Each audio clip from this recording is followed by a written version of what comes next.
ডিম দিব আবার পাস্তা খেতে হবে, একটু একটু করে সব খেতে হবে মা। ডিম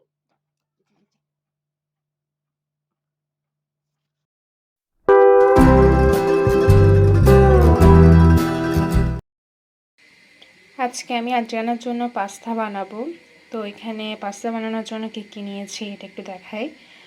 এখানে নিয়েছি গাজরের টুকরো, তারপর হচ্ছে জুকিনি বা যেটাকে আমরা বলি স্কোয়াশ, আর হচ্ছে আলু ছোট এক পিস, ছোট ছোট পিস করা মুরগির মাংস, আর হচ্ছে এক কোয়া রসুন। এই তো সব কিছু আমি একসাথে সিদ্ধ করতে দিয়ে দিলাম, আর এখন দিয়ে দিব পরিমাণ মতো লবণ।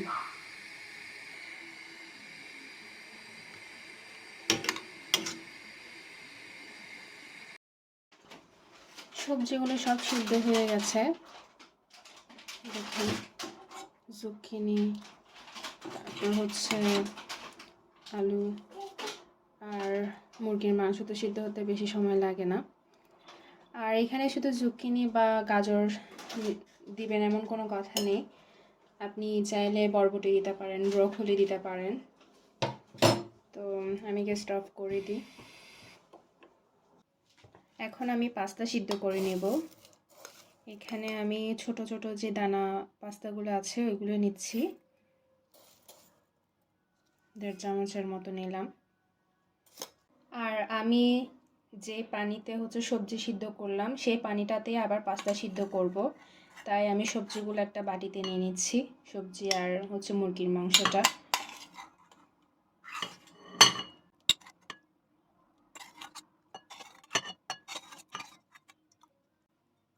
বা আপনারা একটা ছাঁকনি দিয়েও ছেঁকে নিতে পারেন। তো এই পানিটাতে আমি আবার হচ্ছে পাস্তাটা সিদ্ধ করে নিব। সবজি আর মাংস সিদ্ধ করা পানিতে আমি পাস্তাটা সিদ্ধ করে নিচ্ছি।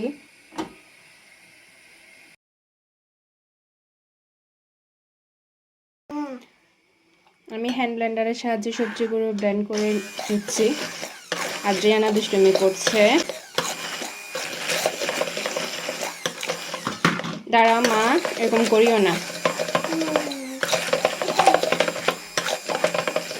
আর হচ্ছে যারা মানে 1 বছরের নিচে বাচ্চাদেরকে খাওয়াতে চান এরকম পাস্তা করে, তারা লবণটা অ্যাভয়েড করবেন, কারণ 1 বছর পর্যন্ত বাচ্চাদেরকে লবণ আর হচ্ছে চিনিটা না খাওয়ানোই ভালো, ডাক্তাররা নিষেধ করে। পাস্তা পুরোপুরিভাবে সিদ্ধ হওয়ার পরে একটা ছাঁকনির মাধ্যমে পাস্তাটা একটু ছেঁকে নিই, পানিটা ছেঁকে। তো দেখেন, তো আমি একটা প্লেটে নিয়ে নিচ্ছি আগে থেকে ব্লেন্ড করে রাখা মাংস আর হচ্ছে সবজিটা এখানে মিক্স করে দিব।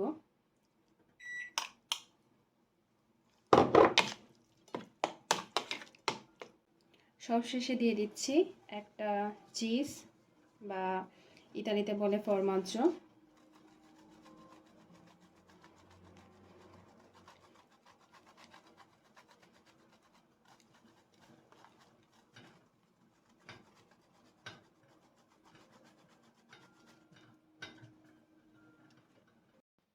আদ্রিয়ানার আজকের লাঞ্চ একদম রেডি। একটা হাফ ডিম সিদ্ধ করা, আর হচ্ছে pasta with chicken and vegetables, আর উপরে চিজ দেওয়া আছে।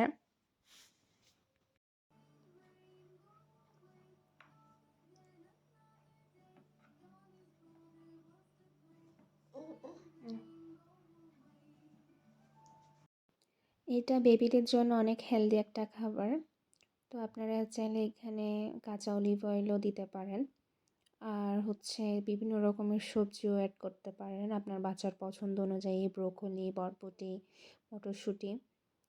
আর আদ্রিয়ানাকে মাঝে মাঝে এইভাবে করে খাওয়াই, ডেলি তো আর এক খাবার খাওয়ানো যায় না, বাচ্চাদের টেস্ট নষ্ট হয়ে যায়।